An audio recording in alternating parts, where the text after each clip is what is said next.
हाँ जी, हम लोग पढ़ रहे थे बेसिक नेचर ऑफ कंपाउंड, और उसके अंदर हमने ये बात करी थी कि अवेलेबिलिटी ऑफ लोन पेयर पे डिपेंड करता है, जो भी डिपेंड करता है कितना लोन पेयर अवेलेबल है। जितना लोन पेयर अवेलेबल होगा उतना ही वो इजीली किसी को डोनेट कर पाएगा। ठीक है, तो इसके लिए हमने दो तरह के एग्जांपल करे थे। मान लो ये नाइट्रोजन रिंग का मेंबर ही हो, तो ऐसा कुछ एग्जांपल आपके सामने देखने को मिलेगा जिसमें 3 मेंबर रिंग है, उस 3 मेंबर रिंग का ही हिस्सा है नाइट्रोजन, फिर 4 मेंबर रिंग का हिस्सा है नाइट्रोजन, और 5 मेंबर रिंग का हिस्सा है नाइट्रोजन। इस तरह का कोई एग्जांपल हो तो भी आप कर पाएंगे मुझे लगता है। क्यों? छोटी रिंग ज्यादा इलेक्ट्रोनेगेटिव होती है, ज्यादा इलेक्ट्रोनेगेटिव होगी तो लोन पेयर देने की टेंडेंसी, हाँ, ज्यादा इलेक्ट्रोनेगेटिव। इलेक्ट्रोनेगेटिव का क्या मतलब होता है? इलेक्ट्रॉन खींचेगा, इलेक्ट्रॉन अपने पास रखना चाहेगा, तो देना नहीं चाहेगा, और अगर देगा नहीं तो बेसिक नेचर भी कम हो जाएगा। तो बेसिक नेचर किस पे डिपेंड करता है? Availability of lone pair. अगर मोर अवेलेबल है ना, अगर ज्यादा अवेलेबल है तो मोर चांसेस ऑफ डोनेशन। ठीक है, अगर अवेलेबल ही नहीं है तो देगा कैसे लोन पेयर, है ना। छोटी रिंग ज्यादा इलेक्ट्रोनेगेटिव होती है, इलेक्ट्रॉन खींच के रखेंगे, इलेक्ट्रॉन दे नहीं रहे, और दे नहीं रहे तो बेसिक नेचर भी कम हो जाएगा। क्लियर? बढ़े आगे। अब जो फेमस चीज है वो देखिए, हम लोग अगर डिस्कस करें किसके बारे में, देखिए एक ये, आप मुझे बताइए ये 1 डिग्री अमीन है, 2 डिग्री अमीन है, 3 डिग्री अमीन है? अच्छा, और ये कितना डिग्री अमीन है बताना? ये 1 डिग्री है, और ये भी श्योर है सभी 1 डिग्री अमीन है ये? हाँ, अमीन तो 1 डिग्री है, नाइट्रोजन के 2 हाइड्रोजन लगे हुए हैं, तो अमीन तो 1 डिग्री ही है। ये 3 डिग्री कार्बन जरूर है, लेकिन अमीन तो 1 डिग्री है। ठीक है, तो हम लोग डिस्कस करेंगे इन तीनों में। ये कितना डिग्री अमीन है बोलो, और ये कितना डिग्री अमीन है बोलो? 3 डिग्री। अब अवेलेबिलिटी ऑफ लोन पेयर की बातें करते हैं। ठीक है, पहला फैक्टर हम लोग डिस्कस कर रहे हैं, inductive effect. Inductive effect, inductive effect से आप मुझे बताइए, ये 1 डिग्री है, ये 2 डिग्री है, और ये 3 डिग्री है। 1 डिग्री अमीन के अंदर सिर्फ एक मिथाइल ग्रुप है जो कि इलेक्ट्रॉन पुश कर रहा है। कौन सा इफेक्ट लगा रहा है? प्लस आई। इंडक्टिव इफेक्ट यहां पे कौन सा लग रहा है? प्लस आई। यहां पे कितने मिथाइल ग्रुप है? 2 मिथाइल ग्रुप प्लस आई लगा रहे हैं, और यहां पे कितने मिथाइल ग्रुप लगा रहे हैं? 3 मिथाइल ग्रुप। तो तीनों मिलके क्या कह रहे हैं? नाइट्रोजन को इलेक्ट्रॉन डेंसिटी दे रहे हैं, नाइट्रोजन को कह रहे हैं इलेक्ट्रॉन लोन पेयर दे दो। अगर लोन पेयर दे देगा तो किसकी तरफ बिहेव करेगा? लुईस बेस की तरफ बिहेव करेगा। तो आप मुझे बताइए बेसिक नेचर का क्या ऑर्डर होना चाहिए ड्यू टू इंडक्टिव इफेक्ट? कौन सा इफेक्ट है ये? प्लस आई। क्या ऑर्डर होना चाहिए? 3 का सबसे ज्यादा, फिर 2 का, और फिर 1 का। आपको याद है, एक बार हम फिर पीछे चलेंगे, हमने ये भी डिस्कस किया है कि कहां गया, कि ये जो बेसिक नेचर होता है वो डिपेंड करता है, ऐसा कुछ लिखा नहीं था क्या हमने? प्लस आई माइनस आई नहीं लिखा, अभी लिख देते हैं। लिखा था क्या? अभी लिख देते हैं। बेसिक नेचर जो होता है, जैसे acidic nature directly proportional minus I के होता है ना, माइनस आई माइनस आर और माइनस एच, उसी तरह बेसिक नेचर किस पे डिपेंड करता है? Directly plus I plus R और प्लस एच, इन तीनों पे डिपेंड करता है। डायरेक्टली प्रोपोर्शनल, जितना ज्यादा प्लस आई उतना ज्यादा बेसिक। उस हिसाब से इन तीनों में सबसे ज्यादा बेसिक कौन होना चाहिए? 3 डिग्री। दूसरा फैक्टर स्टेरिक फैक्टर। कौन सा फैक्टर है? Steric factor. स्टेरिक फैक्टर, अब एक H प्लस, छुटका सा H प्लस लोन पेयर लेना चाहता है, और लोन पेयर लेने के लिए वो जा रहा है इन तीनों में से किसी के पास, है ना, इन तीनों में से किसी एक नाइट्रोजन के पास जाना चाह रहा है। बताओ किसके पास इजीली पहुंच सकता है? तो आपको थोड़ा सा हिस्टेरिकली सोचना है। कैसे? जैसे एक मिथाइल ग्रुप लगा हुआ है और बाकी 2 क्या है? छोटे छोटे हाइड्रोजन है, और एक लोन पेयर है। ये तो पहला वाला। अगर तीसरे की बात करूं तो तीसरे में 3 3 मिथाइल है। अब ये H प्लस इसके नजदीक जाना चाहेगा, तो इन तीनों मिथाइल ग्रुप की वजह से क्या होगा? रिपल्शन। इन तीनों ग्रुप की वजह से क्या होगा? रिपल्शन। तो सबसे ज्यादा रिपल्शन किस में हो रहा है? 3 डिग्री में। उसको रख दो साइड में, या तो वो गिर जाएगी, स्टील की है, उसमें मोचा पड़ जाएगा। और अगर वो थर्मोडायनेमिक हुई, कौन सी वाली, एडियाबेटिक वॉल, तो वो डैमेज हो सकती है। ओके, तो यहाँ पे देखिए 3 मिथाइल्स है और H प्लस अगर जाता है, तो इधर एक भीड़ भाड़ वाला माहौल नहीं लग रहा आपको कि ज्यादा भीड़ है? तो H प्लस इजीली उस लोन पेयर तक नहीं पहुंच पाएगा, जबकि यहाँ H प्लस इजीली पहुंच पाएगा। तो स्टीरिक फैक्टर के हिसाब से आप मुझे बताइए कि कौन सा ज्यादा एसिड बेसिक लग रहा है? 1 डिग्री। स्टीरिक फैक्टर के हिसाब से कौन सा ज्यादा बेसिक लग रहा है? 1 डिग्री, क्योंकि 1 डिग्री में क्या है? इजी अप्रोच है।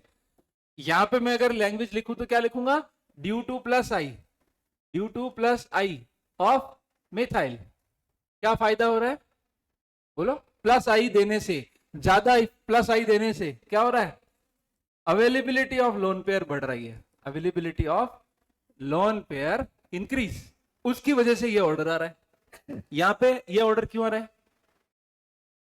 क्यों? 3 डिग्री में स्टेरिक रिपल्शन ज्यादा है, और स्टेरिक रिपल्शन तो बुक की लैंग्वेज है, अपनी लैंग्वेज क्या है?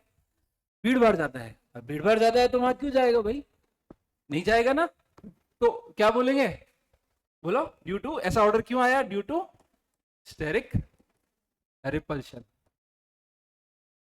अपनी लैंग्वेज भी लिख देते हैं चुपके से। क्राउड। अब क्राउड की स्पेलिंग नहीं आती तो क्या कर सकते? CROUD, WD, ठीक है, जो भी, CROWD। क्रो तो नहीं हो जाएगा? क्राउड, ठीक है। तो स्टेरिक फैक्टर की वजह से हमें लग रहा है कि ऐसा होना चाहिए। एक फैक्टर और देखते, नंबर 3, सॉल्वेशन फैक्टर। अब सॉल्वेशन क्या होता है बताइए, कोई बताइए क्या होता है सॉल्वेशन? किसी को कुछ आइडिया? हाँ, बोलो। सॉल्वेशन का क्या मतलब होता है? थोड़ा सा आइडिया तो होगा। हाँ, किसी भी सॉल्वेंट में लेके चेक करेंगे। तो सपोज कि हमने इन तीनों को 1 डिग्री, 2 डिग्री और 3 डिग्री, इन तीनों को पानी में डाल दिया, ठीक है। और पानी में डाल दिया तो आपको पता है, पानी में डाल दिया हम लोग, मैंने आपको इस बारे में बताया था। सॉल्वेशन का क्या मतलब होता है? हमने तुम्हें चारों तरफ से घेर लिया है ना? इतना सही समझना है। मतलब क्या? सॉल्वेंट के मॉलिक्यूल इन सॉल्यूट को चारों तरफ से घेर लेंगे, और घेरेंगे तो आपको ये चीज पता है कि यहाँ लोन पेयर है। तो वाटर में H2O पॉजिटिव चार्ज किस पे होता है और नेगेटिव चार्ज किस पे होता है? H प्लस, और ऑक्सीजन के ऊपर नेगेटिव होता है। तो इसके जो हाइड्रोजन है उनको कौन अट्रैक्ट करेगा? ऑक्सीजन अट्रैक्ट करेगा। और इसके जो लोन पेयर है वो उसकी तरफ कौन अट्रैक्ट होगा? वाटर का H प्लस। मैं डायग्राम बना के बताता हूं आपको, एक बार डायग्राम देखिए, आपको अच्छे से क्लियर हो जाएगा। देखिए, हमने किया सॉल्वेशन, और सॉल्वेशन में हम लोग कर रहे हैं सबसे पहला काम, पानी डाल रहे हैं ना, थोड़ा सा एसिडिक मीडियम लेके पानी डाल रहे हैं। तो H प्लस कहां जाएगा? सबसे पहली बात बताओ।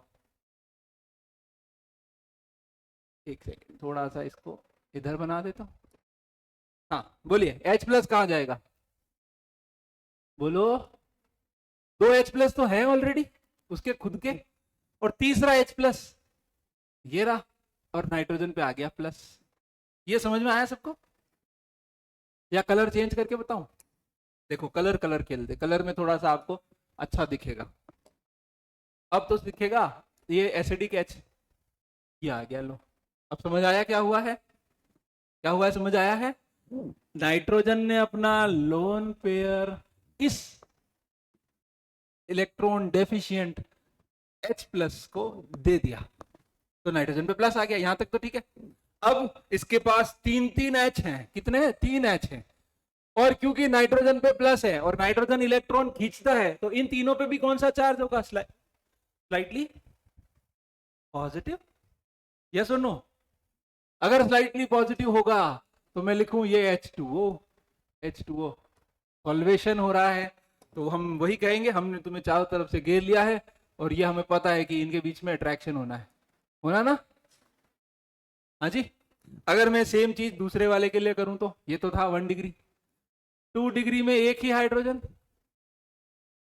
हाँ जी। और एक हाइड्रोजन पे एक H+ और लगा दो, पानी तो डाल ही रहे हैं हम लोग, तो क्या कहानी होगी? ये नाइट्रोजन, ये मिथाइल, एक और मिथाइल, एक हाइड्रोजन और एक कौन सा वाला बोलो, येलो कलर वाला, है ना।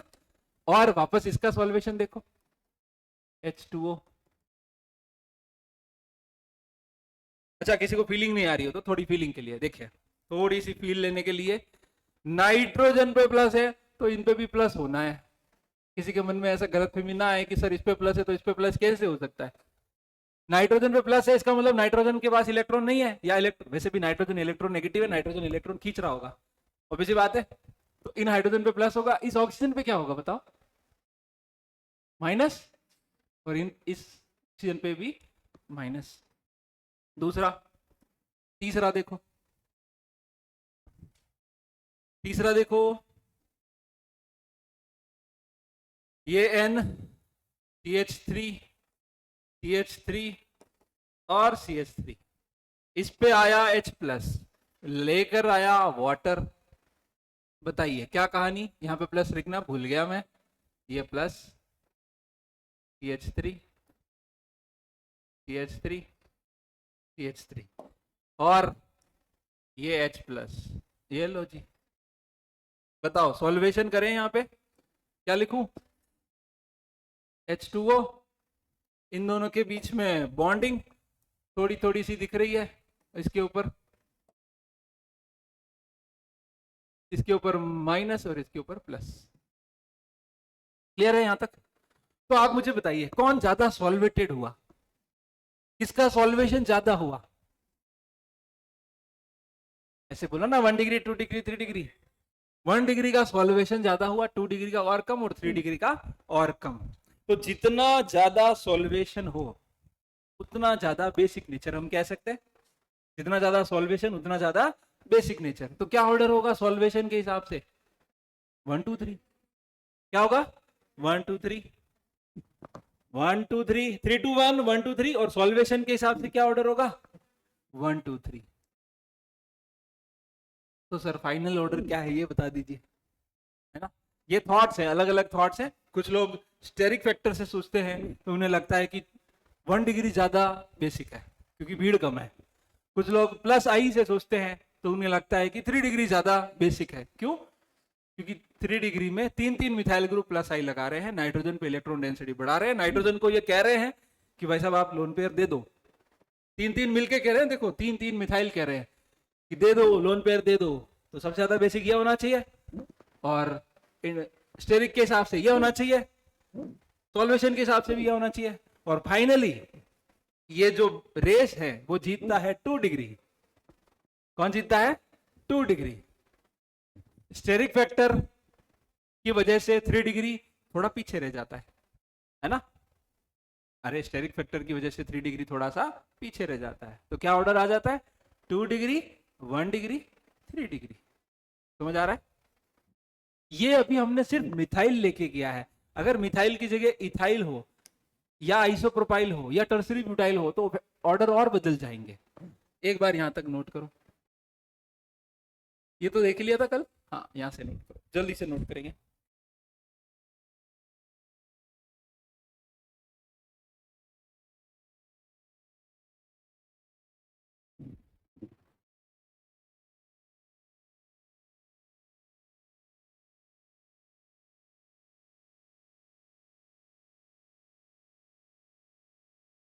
लिखें,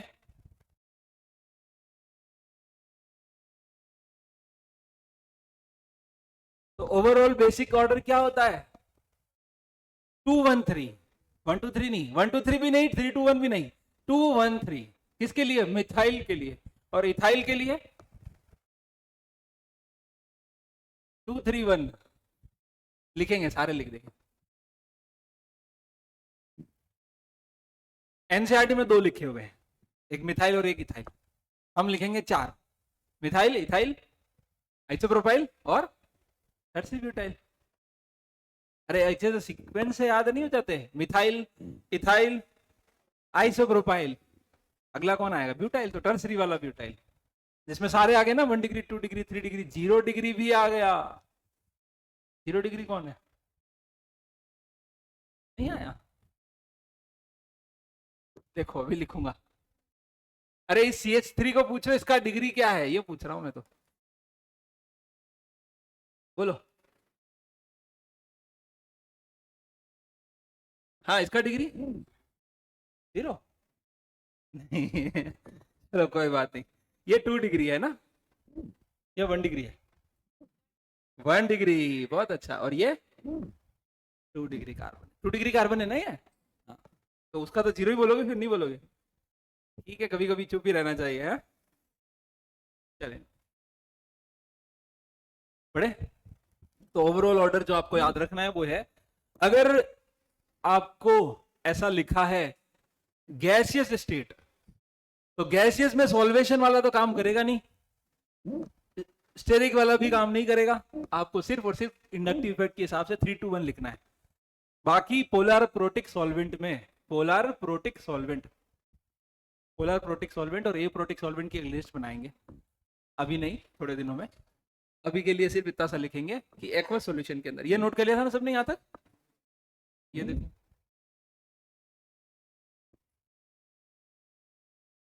आप दोनों कल एक साथ गायब थे।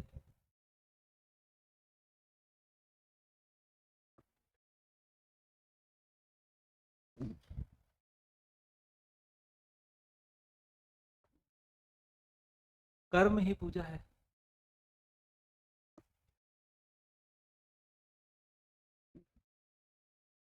हाँ जी,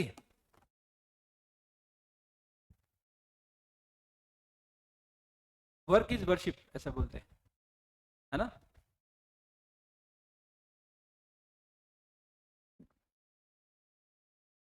बड़े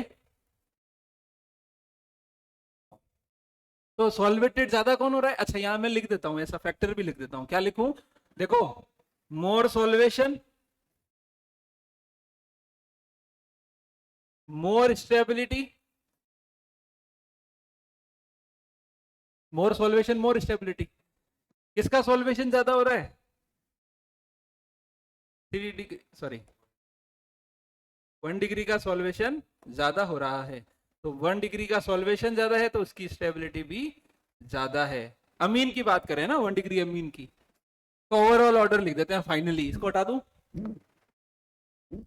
हाँ, नो, थोड़ा फास्ट लिखो।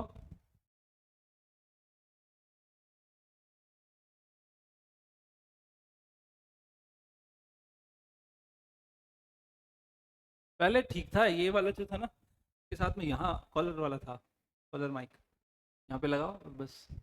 अभी तो ये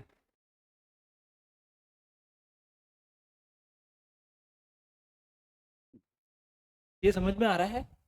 अब याद क्या रखना है वो लिख देता हूँ। बड़े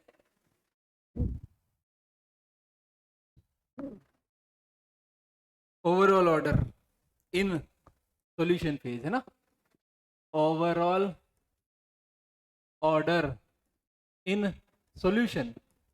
सॉल्यूशन में भी कौन सा लेंगे? ज्यादातर में हम लोग सॉल्वेंट कौन सा लेंगे? पोलर प्रोटिक सॉल्वेंट, नाम से पता चलता है। देखो देखो, दो दो सॉल्वेंट लिखता हूं, आपके दिमाग अपने आप चलेगा। ये बताओ, ये पोलर है या नहीं है? नॉन पोलर है? मॉलिक्यूल क्या है? पोलरिटी है या नहीं है? ये बताओ जल्दी से। पोलैरिटी है, पोलैरिटी है और प्रोटॉन भी है। देखो प्रोटॉन मतलब H+, तो पोलर प्रोटिक, इसको क्या बोलेंगे? Polar protic. ये पोलर है या नहीं है? पोलैरिटी नहीं है इसमें, ध्यान से देख लो। पोलैरिटी है इसमें।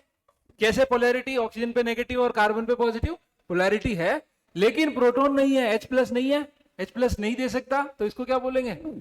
Polar protic. और इसको क्या बोलेंगे? Polar aprotic. ऐसे एक लिस्ट कर देंगे, जब हम लोग रिएक्शंस पढ़ना स्टार्ट करेंगे ना तब काम आएगी, तो उस समय देख लेना। अभी बस इतना सा ध्यान रखो, पानी हो गया या कोई अल्कोहल हो गया, ऐसा कुछ जिसमें प्रोटिक हो, प्रोटिक बोले तो H+ देने की क्षमता हो, H+ हो उसके पास, उनकी बात कर रहे हैं। तो क्या ऑर्डर है देखना, ऐसे लिखूं तो चल जाएगा। ये कितना डिग्री अमीन है, कौन बता रहा है? ये कितना डिग्री अमीन है? 1 डिग्री। और ये कितना डिग्री अमीन है? 3 डिग्री। और ये कौन है? अमोनिया, प्लेन अमोनिया है ना, इसके ऊपर कोई मिथाइल ग्रुप लगा हुआ नहीं है। ओके है, तो क्या ये बेसिक नेचर का क्या ऑर्डर होगा इनका? ये ठीक। दूसरी बात, ये तो था मिथाइल, मान लीजिए इथाइल होता तो इथाइल के लिए क्या लिखते हैं हम लोग? C2H5। ये कितना डिग्री है? ये भी 2 डिग्री है क्या? 2 डिग्री अमीन है। ये 1 डिग्री था। 2 1 3, 2 3 1, यहां क्या लिखना है? 3। C2H5 लिख देता हूं ना, ज्यादा बढ़िया।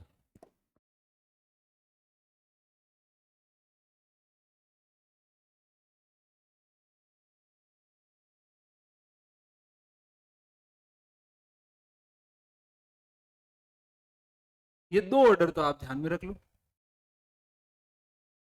डिग्री लिखूं? डिग्री ऐसे लिख दो, देखो नंबर्स याद करना थोड़ा ज्यादा आसान होता है ना कि ये फोटो। नंबर्स कैसे देखना, 2 1 3 और 0। नंबर्स याद रह जाएंगे। 0 का क्या मतलब है? एक भी मिथाइल नहीं है। 2 मतलब 2 मिथाइल है। 1 मतलब 1 मिथाइल है। और 3 मतलब 3 मिथाइल है। और जितने मिथाइल होंगे उतना डिग्री होता है एमीन का। आ रहा है? इसको कैसे लिखोगे बोल के बताओ जल्दी से। 2 3 1 0। आ रहा है? ये तो थे, ये तो थे कौन? ये तो थे मिथाइल, ये था इथाइल। और क्या करेंगे? आइसोप्रोपाइल और टर्सरी ब्यूटाइल। अब मैं आर लिख के कर दूंगा, चल जाएगा? आर लिख के करूंगा, आर लिख के करूंगा, देखना। आर इक्वल्स टू ये तो पहचान जाओगे।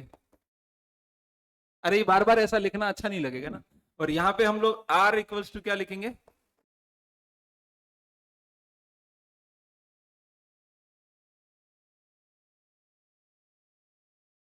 R1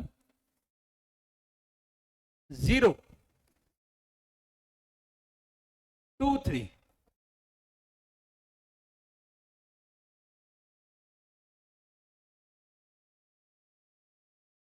ठीक। अब आप एक फीलिंग ले, देखना अगर नाइट्रोजन पे 3 3 ये ग्रुप लगे हुए हो तो क्या हाल होगा उसका?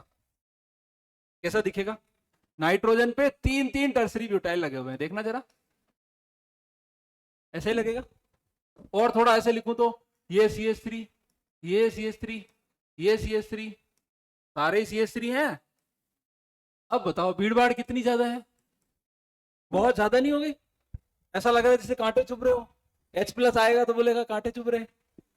तो H+ आना ही नहीं चाहेगा, तो इसका मतलब टर्सरी ब्यूटाइल के केस में सबसे लीस्ट बेसिक कौन होगा? 3 डिग्री। और आइसोप्रोपाइल के केस में भी सबसे लीस्ट कौन होगा? 3 डिग्री। 3 3 लगे हुए हो, ठीक है। ये है 1 0 2 3 और ये सबसे ज्यादा बेसिक हो गया ये।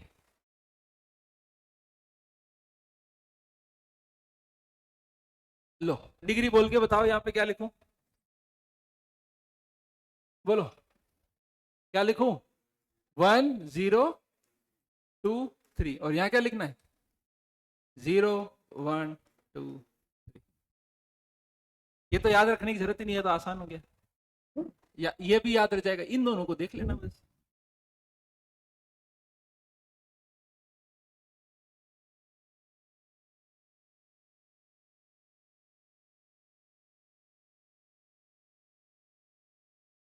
ओके है?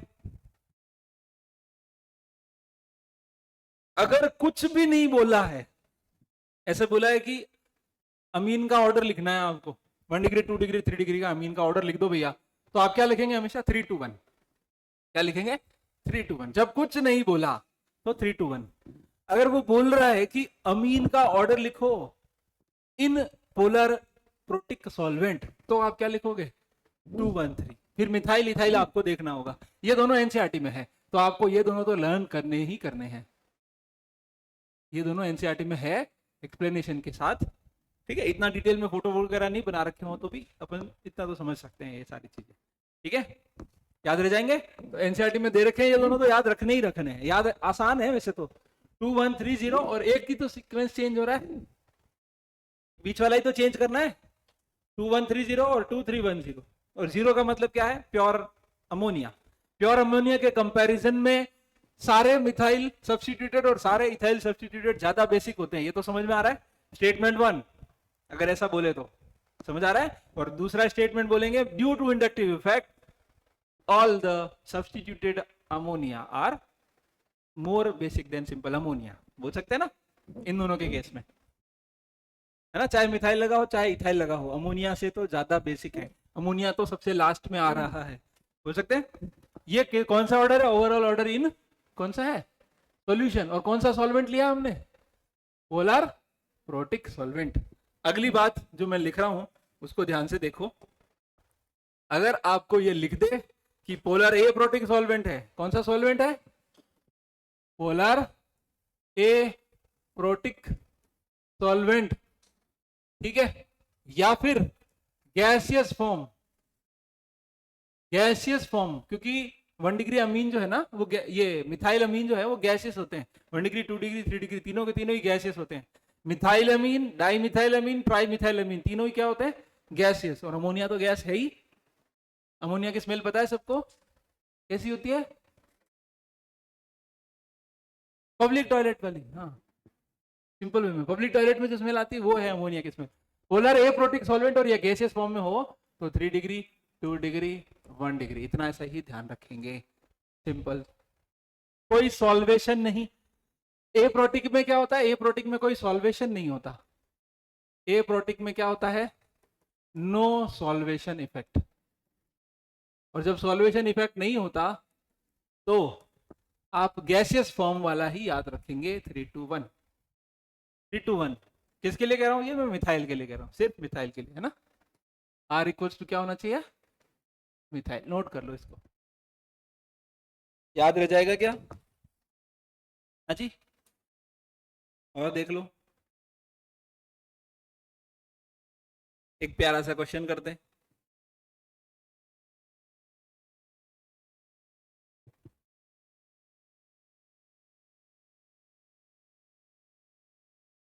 करें, चलिए। Arrange in basic order, question क्या है, arrange in basic order, arrange in order of basic nature. अच्छा एग्जाम में क्या करते हैं ये लोग, डिक्रीजिंग ऑर्डर ऑफ और इंक्रीजिंग ऑर्डर ऑफ करते हैं, तो आपको फर्स्ट और लास्ट देखना चाहिए सबसे पहले, हाईएस्ट कौन सा है लोएस्ट कौन सा है, फिर वो एरो ऐसे बना रखा हो या ऐसे बना रखा, ऐसे बना रखा हो या ऐसे बना रखा हो, ये दिमाग बाद में लगाना है, पहले देखना हाईएस्ट कौन सा लोएस्ट कौन सा, फिर डिक्रीजिंग होगा तो उल्टा एरो होगा, इंक्रीजिंग होगा तो सीधा ही होगा। Arrange in order of basic nature, देखिए जरा,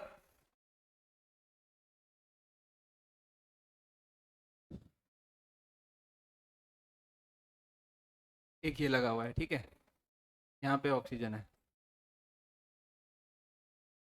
और एक काम और करते हैं, यहाँ पे भी आ रहा है,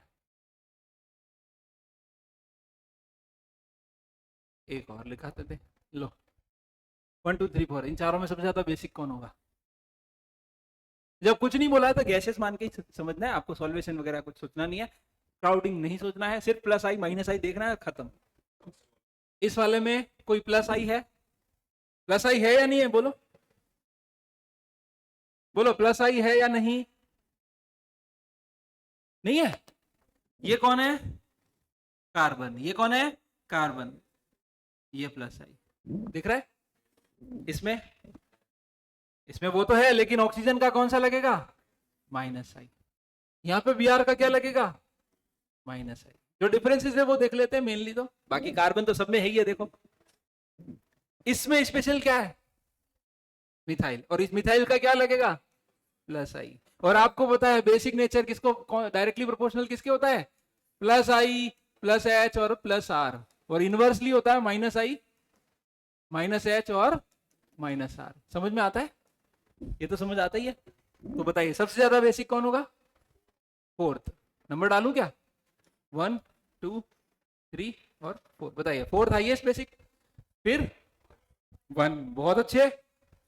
2 और 3 में ज्यादा बेसिक कौन होगा, 2 ज्यादा बेसिक होगा, क्यों, डिस्टेंस ज्यादा है। देखना माइनस आई, ये भी माइनस आई, ये भी माइनस आई। हमको पता है हालांकि ऑक्सीजन का माइनस आई ज्यादा होता है, लेकिन हम जानते हैं इंडक्टिव इफेक्ट हमेशा कैसे देखना है, डी एन पी, कैसे देखना है, बोलो, अरे बोलो, D for distance, N for number, और पी फॉर पावर। पावर तो बहुत बाद की बात है, सबसे पहले क्या देखेंगे, डिस्टेंस। तो कौन नजदीक है, बी आर नजदीक है, तो बी आर ज्यादा माइनस आई लगाएगा, और ज्यादा माइनस आई का मतलब बेसिक नेचर कम, तो सबसे लास्ट में कौन आएगा, 3। और यहां क्या लिखूं, आ गया क्या सबको, श्योर है सभी, बहुत बढ़िया, पक्का ना, चलिए नोट करिए।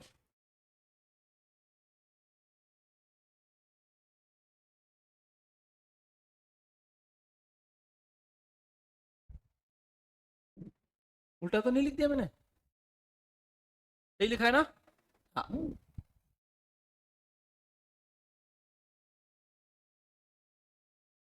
हाँ जी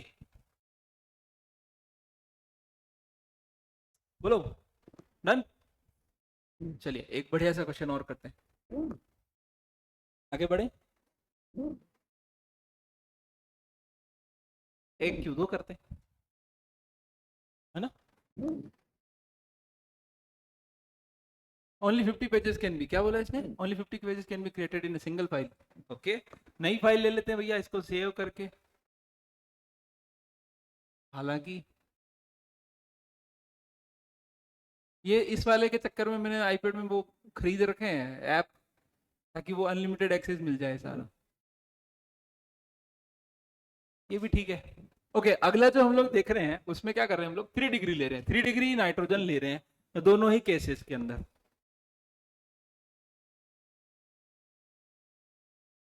प्रभु,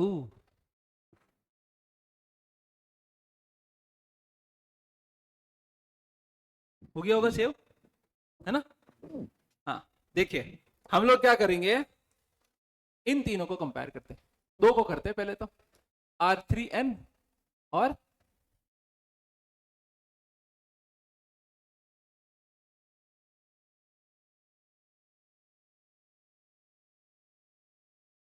ये स्ट्रक्चर को समझना है पहले तो। ये ब्रिज स्ट्रक्चर है, कैसा है, ब्रिज। ब्रिज कैसा है देखो, मैं दिखाता हूं।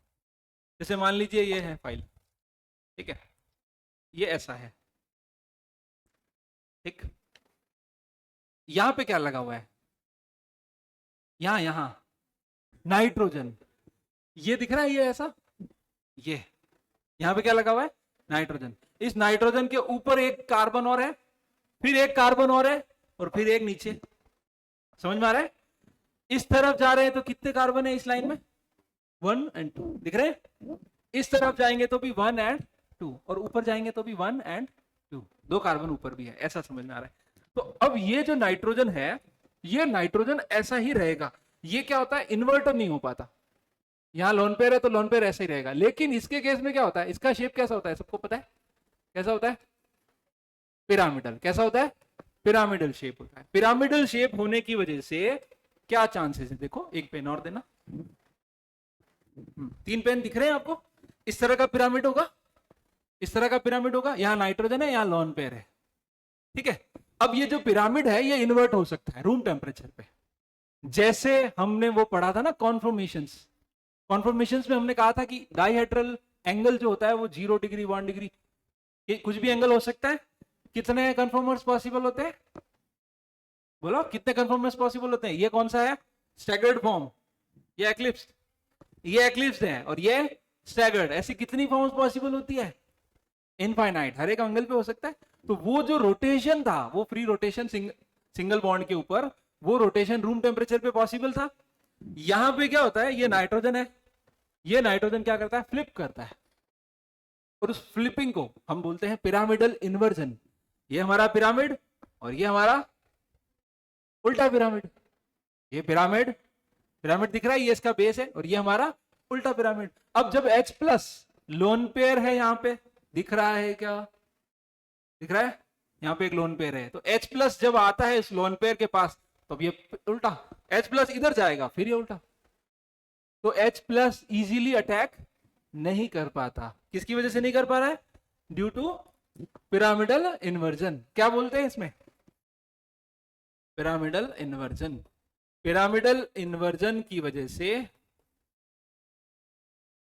पिरामिडल इन्वर्जन, पिरामिडल, ठीक है, पिरामिडल इन्वर्जन की वजह से H प्लस इजिली अटैक नहीं कर पाता।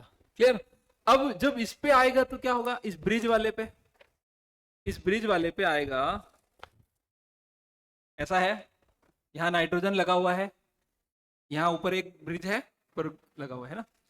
अब मान लीजिए यहां नाइट्रोजन है, तो इसका लोन पेयर कैसा होगा, आपकी तरफ ओरिएंटेड होगा, और क्योंकि ये रिंग का हिस्सा है और ब्रिज हेड पे है, तो ये इन्वर्ट नहीं हो सकता, तो H प्लस इजिली अटैक कर जाएगा। तो अवेलेबल लोन पेयर किसके ज्यादा है, बोला? यहां पे कोई इन्वर्जन नहीं हो सकता, नो इन्वर्जन। इसका मतलब क्या बोलूं मैं, लोन पेयर आर अवेलेबल। और अगर लोन पेयर अवेलेबल है, इसका मतलब H plus easily attack, easily attack. और अगर इजीली अटैक करेगा तो इसका मतलब हम क्या कहेंगे, मोर बेसिक। तो बेसिक नेचर का क्या ऑर्डर होगा, उसका कम होता है, इतना सा ध्यान रखना है। क्यों कम होता है, क्यों कम होता है? Due to pyramidal inversion. Clear है? एक एग्जांपल और देख लेते हैं इसी से रिलेटेड। मान लीजिए ये वाला लिखा हो तो R3N,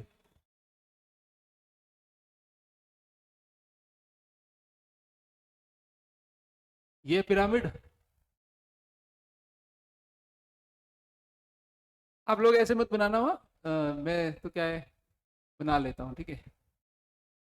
आप लोग आराम से सोच समझ के बनाना, ठीक है? इसको, यहाँ नाइट्रोजन है और पीछे भी नाइट्रोजन है, इसमें इन तीनों को कंपेयर करते हैं, तो इसमें तो इन्वर्जन होना है, पिरामिडल इन्वर्जन होना है, तो ये तो लीस्ट हो गया।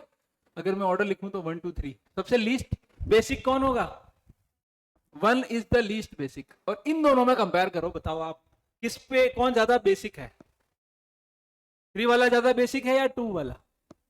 हमको ऐसा लगता है कि 3 वाले में दो दो नाइट्रोजन, तो दो दो लोन पेयर है ना, और 2 वाले में एक ही नाइट्रोजन, एक ही लोन पेयर। बट हाँ, एक चीज और है, इंडक्टिव इफेक्ट। कौन सा इफेक्ट है?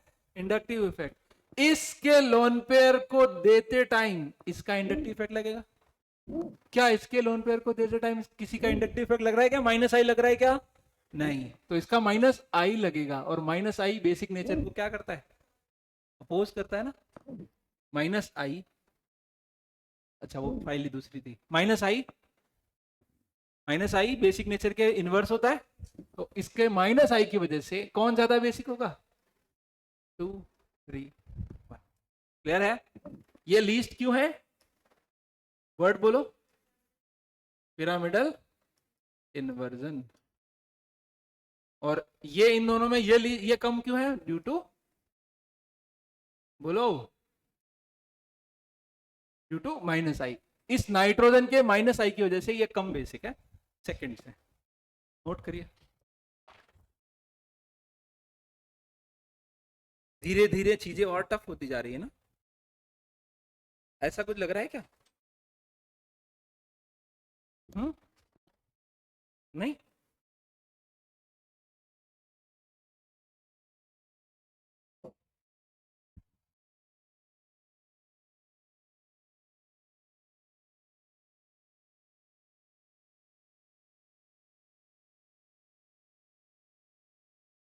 बढ़े आगे।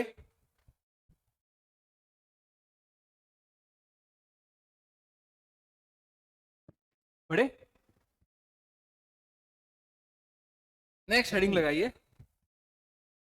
कास काश कि ये वाला पेज भी उसी में एडजस्ट हो जाता, है ना, ताकि नया हेडिंग लगाते, नया टॉपिक लिखते नई फाइल से। नया हेडिंग लगाइए, application of hyper conjugation, application of hyper conjugation. Thought तो आ रही ना? एक क्वेश्चन और कर लो, लेके देखना जरा, ये क्वेश्चन करके बताना मुझे। ये अगर आप कर लेते हैं तो फिर हम जल्दी से आगे बढ़ जाएंगे। ये NH2 लगा हुआ है, यहाँ पे CH2 और ये CH3, ठीक है, CH3 CH NH2 और यहाँ पे लगा हुआ है NO2, ठीक है, और यहाँ CH3 है, CH है, NH2 है और यहाँ पे लगा हुआ है Br। इन तीनों का बेसिक नेचर का ऑर्डर बनाइए। आसान है ये तो।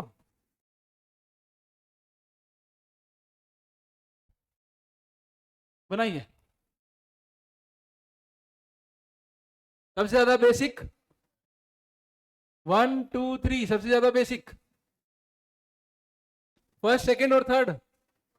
आवाज आ रही चुपके से 2 वाला। सबसे ज्यादा बेसिक फर्स्ट, बहुत अच्छे। NO2 का कौन सा इफेक्ट होता है? -I। Br का कौन सा इफेक्ट है? -I। -I तो बेसिक के खिलाफ है ना। -I इफेक्ट एसिडिक नेचर के लिए फेवर करते और +I इफेक्ट किसको फेवर करते हैं? Basic nature. लिखूं, क्या लिखूं? इन दोनों में ज्यादा बढ़िया कौन है? थर्ड। और फिर this will be the order. किसका ऑर्डर है? बेसिक नेचर का ऑर्डर है। आ रहा है? यहां लिख दो, जिनको याद नहीं रह रहा वो लिख दो। फिर से लिख देता हूं, basic nature directly proportional to. एक लिख देता हूं, दूसरा अपने आप समझ जाना। Basic nature directly proportional to कौन से इफेक्ट? प्लस वाले इफेक्ट। कौन से इफेक्ट? प्लस वाले इफेक्ट। और acidic nature directly proportional to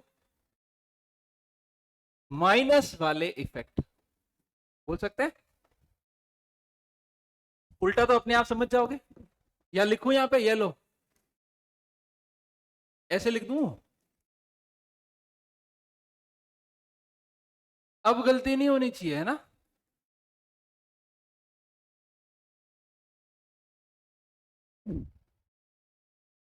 okay है।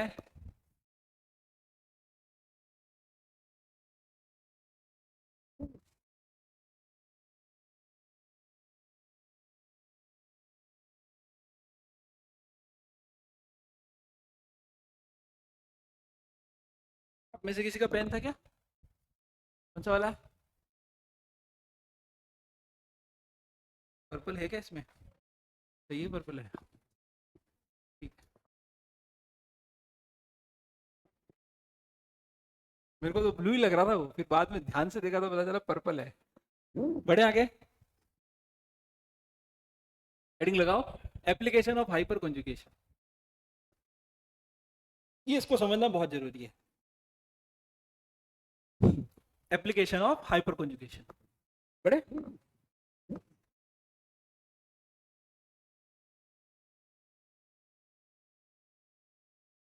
Application of hyper conjugation. इसमें सबसे पहला लिखिए stability of intermediate. Stability of intermediate. अब इसमें मैं दोनों ही एग्जांपल ले लूंगा, है ना। स्टेबिलिटी ऑफ इंटरमीडिएट में देखिए, बहुत ही आसान कार्बोकेटायन है। वैसे तो लिख के मैं आपसे ऐसे ही सवाल पूछना चाह रहा हूँ, बाकी तो कुछ है नहीं इसमें तो ऐसा कुछ।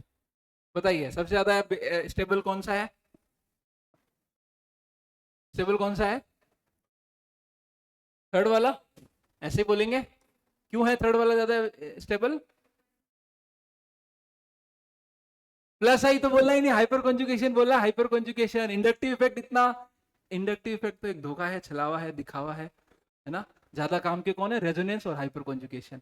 हाइपर कॉन्जुगेशन से आप ऐसे बोलो, कितने अल्फा हाइड्रोजन? कितने alpha hydrogen? 9 alpha hydrogen.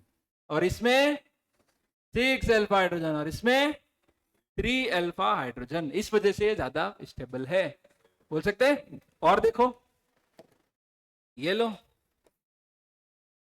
CH3 CH2 plus CD3 CH2 plus और ये लो CT3 CH2 प्लस। ये लो, ये कर लो। अब ये तो आ जाना चाहिए। ओवरऑल ऑर्डर भी हमने लिख ही दिया था पहले। बोलो।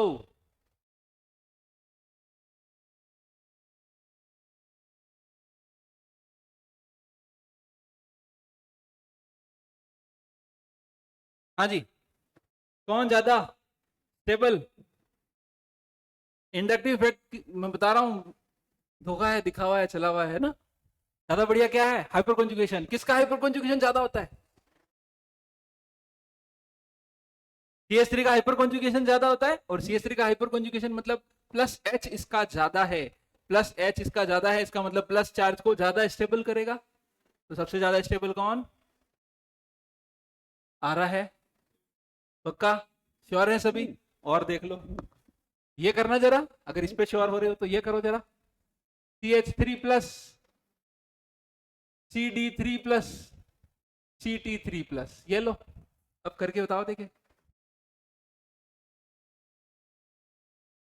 गलत फहमी में मत रहना, है ना। स्ट्रक्चर बना के दिखा देता हूं, ये देख लो। यहां पे हाइपर कॉन्जुगेशन नहीं लग रहा, क्योंकि अल्फा कार्बन ही नहीं है। अल्फा हाइड्रोजन कहां से होगा? अल्फा कार्बन है क्या? नहीं, तो अल्फा हाइड्रोजन होगा नहीं। इसमें तो था ना। अरे उसको और इसको देखो, दोनों को कंपेयर करके अभी दिखेगा। ये प्लस, प्लस के पड़ोस वाला ये कौन सा कार्बन है? अल्फा। तो इस पे अल्फा हाइड्रोजन है, 3 अल्फा हाइड्रोजन। उनका हाइपर कॉन्जुगेशन लग रहा था। यहाँ पे क्या लग रहा है? क्या यहाँ हाइपर कॉन्जुगेशन लग रहा है? नहीं, सिर्फ क्या लग रहा है? प्लस आई। और प्लस आई किसका ज्यादा होता है? टी का ज्यादा होता है। बहुत अच्छे, ये ऑर्डर आ जाएगा। घर जाके किसी ने ऑर्डर नहीं पढ़े हैं, इसका मतलब प्लस आई का ऑर्डर, माइनस आई का ऑर्डर पढ़ा है क्या आपने? हाँ भव्य? नहीं नहीं नहीं, ईमानदारी से मुझे पता है नहीं पढ़ा आपने। पढ़ा है? CT3 CD3 और CH3 में प्लस आई किसका ज्यादा होता है?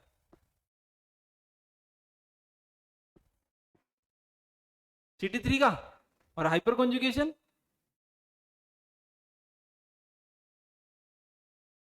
कहाँ ध्यान है? अभी जस्ट ये क्वेश्चन किया है। जब नर्वस होते हैं तो वैसे नाखून खाते हैं। अभी जस्ट एक क्वेश्चन किया है। ये हाइपर कॉन्जुगेशन किसका ज्यादा है? CH3 का। ओवरऑल ऑर्डर लिखा था ना कल हमने। देखो, ऑर्गेनिक रिवाइज नहीं करोगे तो क्लास में तो अच्छा अच्छा लगेगा सब, फिर बाद में सब डब्बा गोल। तो रिवाइज कर लो, रोज की रोज रिवाइज कर लो। हाँ जी, बढ़े आगे। ये लो, सिमिलर टाइप का और बना रहा हूं मैं। CF3 CH2 minus CCl3 CH2 minus. अगला कौन? बोलो। CBr3 CH2 minus. कौन ज्यादा स्टेबल होगा? क्या हाइपर कॉन्जुगेशन लगेगा? हाइपर कॉन्जुगेशन की जब फीलिंग लेनी हो ना तो अल्फा देख लो।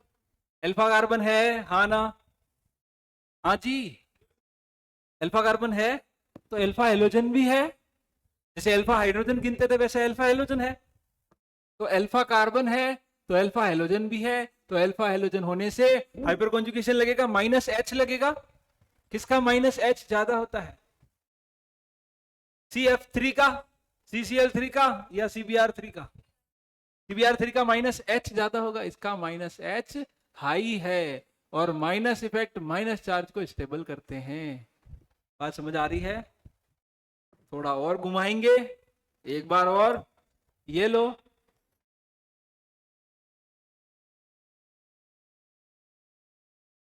इसको रेजोनेंस में करते हैं। छोड़ो, अभी नहीं करते। इसमें हाइपर कॉन्जुगेशन नहीं है, इसमें माइनस आई भी नहीं है, इसमें रेजोनेंस है, तो इसको बाद में करते हैं। पढ़े?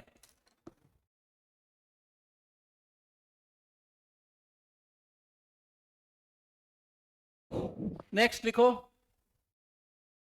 Stability of alkene. Stability of alkene.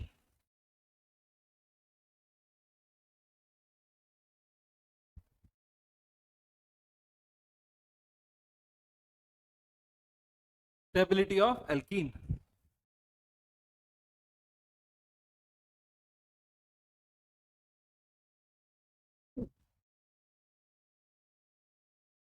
जी, ये माइनस एच सबको समझ आया है? कल बताया था ना, कार्बन फ्लोरीन बॉन्ड आसानी से टूटता है या कार्बन आयोडीन बॉन्ड आसानी से टूटता है? Carbon iodine. इसका मतलब हाइपर कॉन्जुगेशन CI3 का ज्यादा होता है as compare to CBr3, CCl3 और CF3। सबसे ज्यादा CI3, CBr3, CCl3 और CF3 hyper conjugation. Similarly TDH में ज्यादा भारी वाला ज्यादा अच्छा बॉन्ड बनाता है, तो CT3 का हाइपर कॉन्जुगेशन कम होता है और CH3 का हाइपर कॉन्जुगेशन ज्यादा होता है। क्लियर है?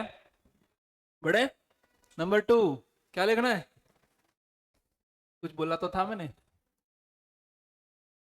Stability of alkene.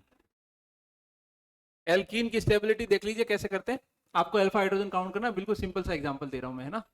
CH CH2 पहले सिंपल वाला करते हैं, फिर धीरे धीरे टफ वाला करेंगे।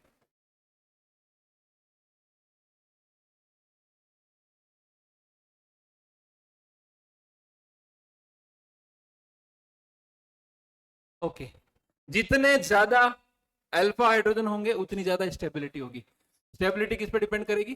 देखना, stability is directly proportional to number of alpha hydrogen. Simple. बताइए अल्फा हाइड्रोजन कितने हैं फर्स्ट वाले में?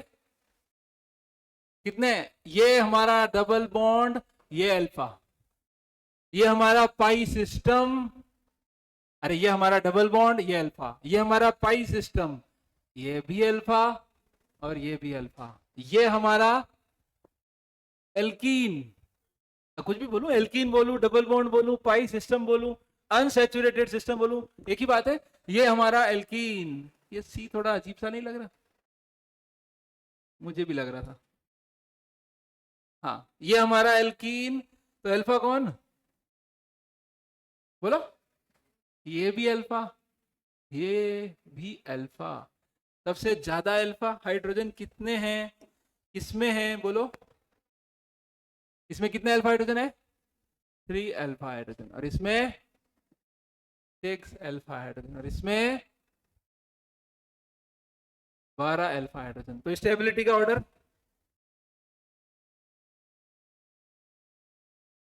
आ रही बात समझ में? आसान है, बहुत आसान है। तो रुको जरा, रुको जरा।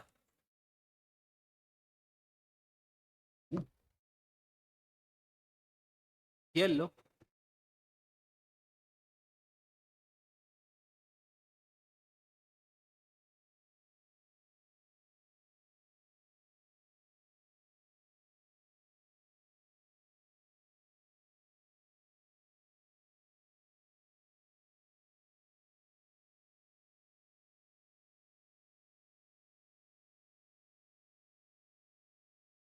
ये लो, आसान था ना?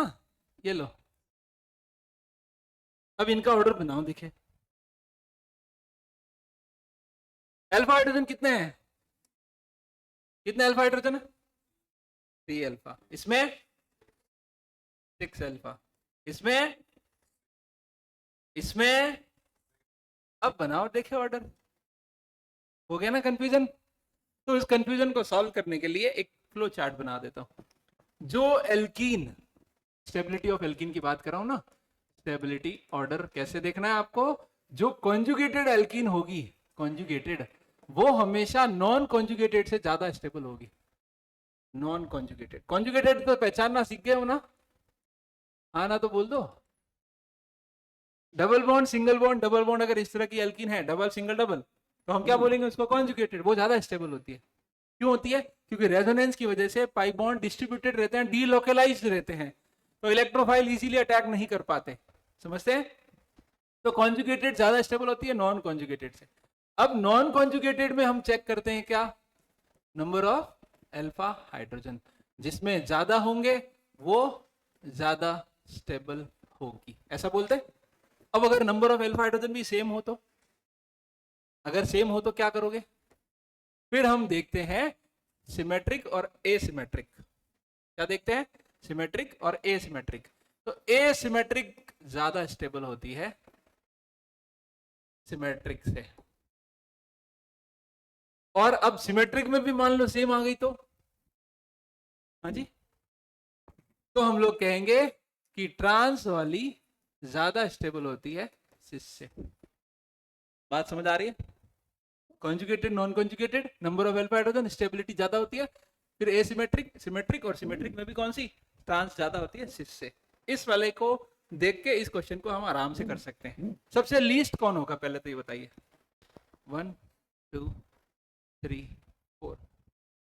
अगर आप लोगों की किस्मत अच्छी रही और 2024 में जो पेपर आया था, जिस तरह के ऑप्शंस थे उसी तरह के ऑप्शंस अगर आते हैं तो ज्यादा दिमाग लगाना पड़ेगा नहीं। सबसे ज्यादा स्टेबल या सबसे कम स्टेबल ढूंढ लोगे ना, और ऐसा एक ही ऑप्शन मिलेगा ना, तो टाइम भी बच जाएगा, आगे बढ़ जाएंगे। तो सबसे लीस्ट स्टेबल निकालना सीखो फर्स्ट। कभी भी ऑर्डर जमाने का क्वेश्चन आए ना, तो ऑप्शन छुपा के और ऐसे मेडल लेने की कोशिश मत करना। ऐसा नहीं ऑप्शन देखूंगा ही नहीं, मैं पहले पूरा ऑर्डर खुद बनाऊंगा फिर ऑप्शन मैच करूंगा। ऐसा करके मेडल नहीं लेना है हमको। हमको टाइम बचाना है, हमको जल्दी क्वेश्चन करना है। क्या करेंगे? फर्स्ट और लास्ट देखेंगे, फर्स्ट और लास्ट। अगर सारे ऑप्शन में फर्स्ट लास्ट सेम है ना, तो फिर छोड़ दो ना, फिर बाकी दो को देख लो। समझ आ रहा है? हमेशा ऐसे ही करेंगे। सबसे लीस्ट कौन होगा बोलो? फर्स्ट। क्यों लीस्ट होगा? अल्फा हाइड्रोजन कम है। अब इन तीनों में अल्फा हाइड्रोजन सेम है, तो हम लोग क्या देखेंगे? कॉन्जुगेशन।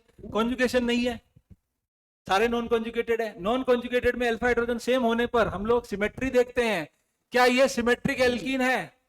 क्या इस डबल बॉन्ड के उधर का और इधर का एनवायरमेंट सेम है? नहीं।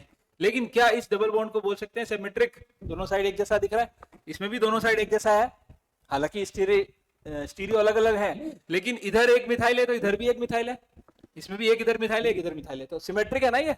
तो ज्यादा स्टेबल कौन होगी? जो अनसिमेट्रिक हो। सबसे पहले 2। अब इन दोनों में बता दो सिस कौन है, ट्रांस कौन है, ये तो समझते ही होंगे। ट्रांस ज्यादा स्टेबल होती है सिस से। क्या लिखेंगे? ये लो, ठीक। देखो 4 ऑप्शन होंगे, 2 ऑप्शन में लास्ट में 1 नहीं होगा, 2 ऑप्शन खत्म।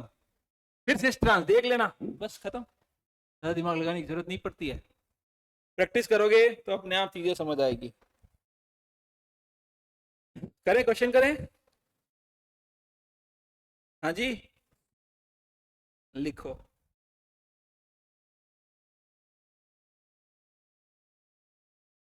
खेल तो अब शुरू होगा। ये नोट कर लिया?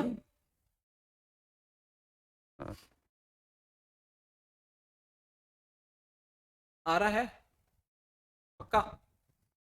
चले बहुत अच्छे। अब अल्फा हाइड्रोजन ढूंढना थोड़ा सा ट्रिकी काम जो है वो करना है आपको। लिख दिया ये वाला? ये लिख दिया सबने? नहीं लिखा? लिखिए, मैं इसको छोटा करके इधर ही क्वेश्चन बना देता हूं।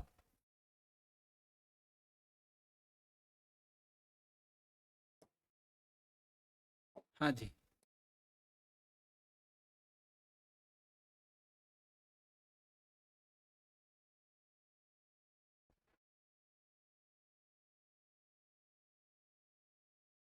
इससे क्या होता है कि बढ़िया दिखता, बढ़िया है, एक जैसा है ना, सारी रिंग एक जैसी दिखती है, अच्छा लगता है। फिर नेचर लव सिमेट्री, तो वी ऑल्सो, है ना। नेचर, प्रकृति को भी सिमेट्री पसंद है और हमें भी। इसको थोड़ा सा इधर कर देते हैं। देखिए जरा, अल्फा हाइड्रोजन काउंटिंग करनी है। ये लो, बोलिए फर्स्ट वाले मॉलिक्यूल में कितने अल्फा हाइड्रोजन? देखो डबल बॉन्ड है, सब कॉन्जुगेशन तो दिख ही नहीं रहा, सारे को नॉन कॉन्जुगेटेड है, तो अल्फा हाइड्रोजन काउंट कर लो। फर्स्ट वाले में अल्फा हाइड्रोजन कितने हैं? कितने हैं? 4। पहले तो अल्फा कार्बन मार्क करो। अल्फा कार्बन कौन कौन है? ये अल्फा है और ये भी अल्फा है, तो इस पे 2 हाइड्रोजन दिख रहे हैं सबको, और इधर भी 2। कितने हुए? 4 अल्फा हाइड्रोजन। इसके लिए ये अल्फा और ये भी अल्फा, कितने हैं? इस पे कितने हाइड्रोजन दिख रहे हैं? 1, और इस पे भी 1। 2 अल्फा हाइड्रोजन, ये भी अल्फा, ये भी अल्फा और ये भी अल्फा। कितने हुए? बस 3 अल्फा कार्बन हुए, वो तो ठीक है। हाइड्रोजन कितने हुए? 7। दिख रहे हैं सबको? 2 आर हियर, 3 और 2, टोटल 7 अल्फा हाइड्रोजन। इधर ये भी अल्फा, ये भी अल्फा, ये भी अल्फा और ये भी अल्फा। 3 3 6, 2 2 4, 10 अल्फा। ये तो आसान हो गया। लो जी, बोलो क्या ऑर्डर होगा? 4, बोलो 3, बोलो ना, मैंने लिख रहा। लो करो, अब करो। 1 2 3 4, करो खुद करो। 4 3 1 2, बढ़िया ना? ऑर्डर सही है ना? 4 3 1 और 2। आसान है। अगला वाला खुद करोगे। छोटी बनाता हूं इस बार रिंग।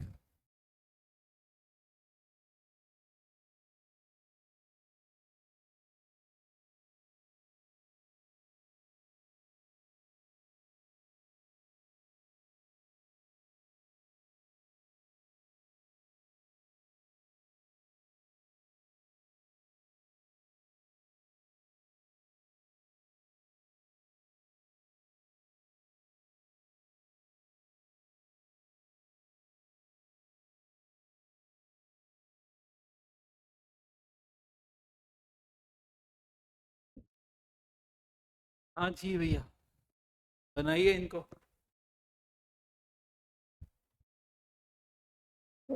अब इसमें क्या होता है, कॉन्जुगेटेड सिस्टम पूरा देखना होता है। सिस्टम, पूरा सिस्टम। हाँ सिस्टम,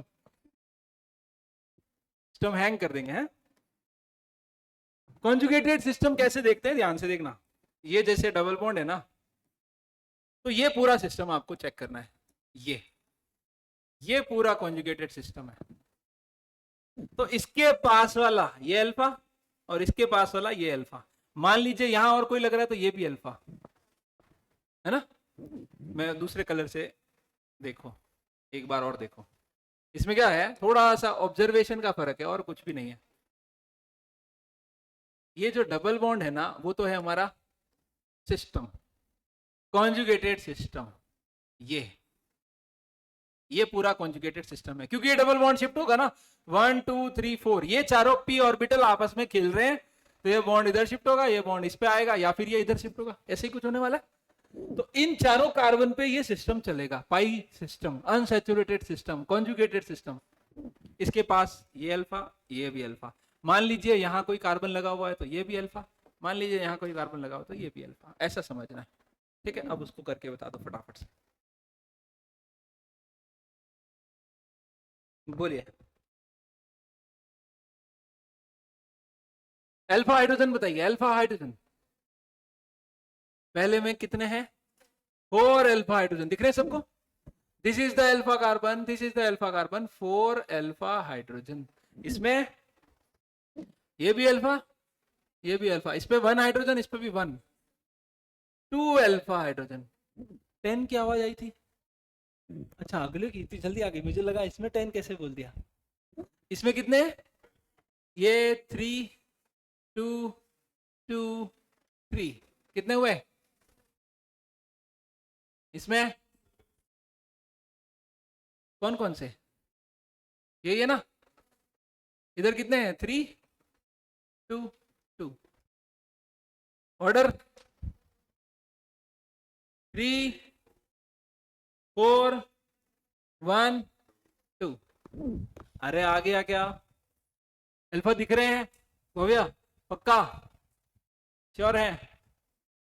ठीक है। आपका नाम क्या है? विजय, बढ़िया है। सेम राशि है अपनी, कुछ नहीं।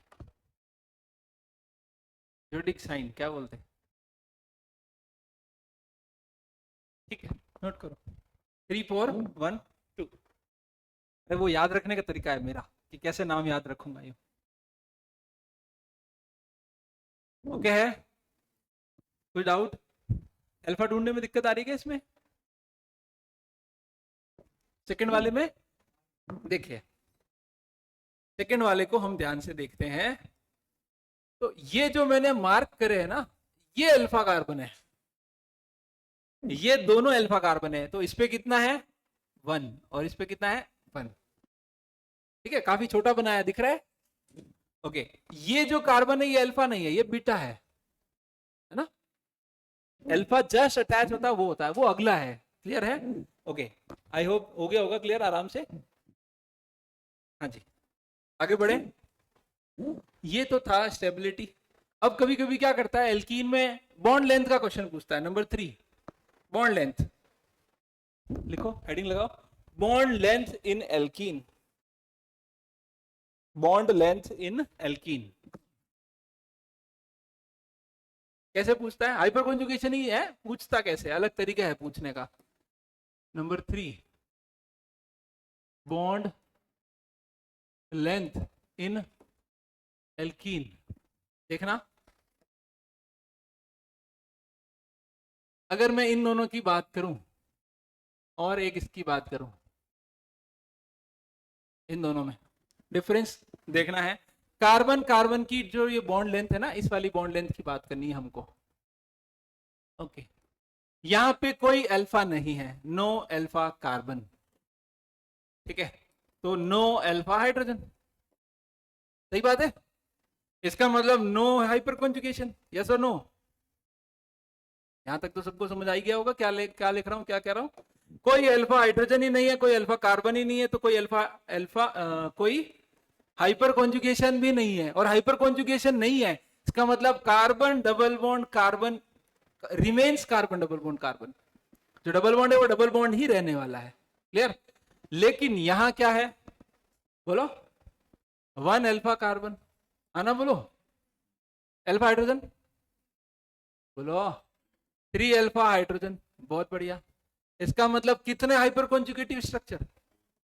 4 हाइपर कॉन्जुगेटिव स्ट्रक्चर्स। सही बात कह रहा हूं? तो उन 4 स्ट्रक्चर में जब हम एक स्ट्रक्चर बना के देखते हैं, इसका हाइपर कॉन्जुगेटिव स्ट्रक्चर कैसा दिखेगा? देखो, C H H C H C H 2, यहां हाइड्रोजन था ना, H+, यहां डबल बॉन्ड और ये नेगेटिव। सही लिखा है क्या? श्योर है सभी? इसकी कहानी समझ में आ रही है सबको? ये अल्फा हाइड्रोजन यहाँ बॉन्ड था, यहाँ शिफ्ट हो गया, और यहाँ डबल बॉन्ड था, इस पे शिफ्ट हो गया। हम इन दोनों की कार्बन की डबल बॉन्ड की बातें कर रहे थे। तो यहाँ डबल बॉन्ड था, इसके जितने भी इसके अलावा जो 3 हाइपर कॉन्जुगेटिव स्ट्रक्चर बनेंगे, उसमें इस कार्बन और इस कार्बन के बीच में कौन सा बॉन्ड रहेगा? Single bond. और इसमें तो हमेशा ही क्या रहेगा? Double bond. तो सिंगल बॉन्ड की बॉन्ड लेंथ डबल बॉन्ड से ज्यादा होती है, जानते हैं ना? अरे ये देखो, ऐसे समझो, ये single bond, double bond, triple bond, और पास आ गया। ट्रिपल बॉन्ड होंगे तो और ज्यादा पास आ जाएंगे। तो ट्रिपल बॉन्डेड जो एटम्स होते हैं वो ज्यादा नजदीक होते हैं, उनकी बॉन्ड लेंथ कम होती है, सिंगल बॉन्ड की बॉन्ड लेंथ ज्यादा होती है। तो हम ये बोल सकते हैं, जितना ज्यादा हाइपर कॉन्जुगेशन होगा उतना ज्यादा सिंगल बॉन्ड कैरेक्टर आएगा। क्या? तो बॉन्ड लेंथ किसकी ज्यादा होगी? अरे, क्योंकि 4 हाइपर कॉन्जुगेटिव स्ट्रक्चर्स, इसका मतलब मोर सिंगल बॉन्ड कैरेक्टर। तो बॉन्ड लेंथ क्या होगी? आई नोट करो, जितना ज्यादा हाइपर कॉन्जुगेशन उतनी ज्यादा बॉन्ड लेंथ, सीधी बात है ना।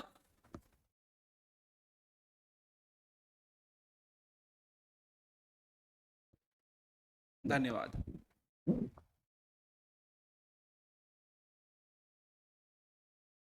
तो सेव बाद में करते हैं, पहले इसको बंद करते हैं ना।